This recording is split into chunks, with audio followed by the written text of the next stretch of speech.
We are building a computer for automation and PLC programmer based on the Intel Core i5-12600KF processor, with the graphics and rendering handled by an NVIDIA GeForce RTX 4060 graphics card from MSI. You can guess that our student will be enjoying factory simulation.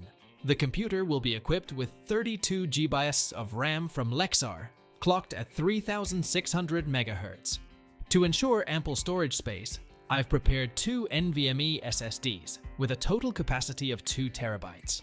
The Fera 5 cooler from Endorphy will take care of keeping the CPU temperatures low. All components will be placed on an ASRock motherboard with the B760M chipset. We'll pack all these goodies into a Gembrit Fornax 1500 case. The cost of this setup is just under $1,000. What components do you have in your computer? Let us know in the comments.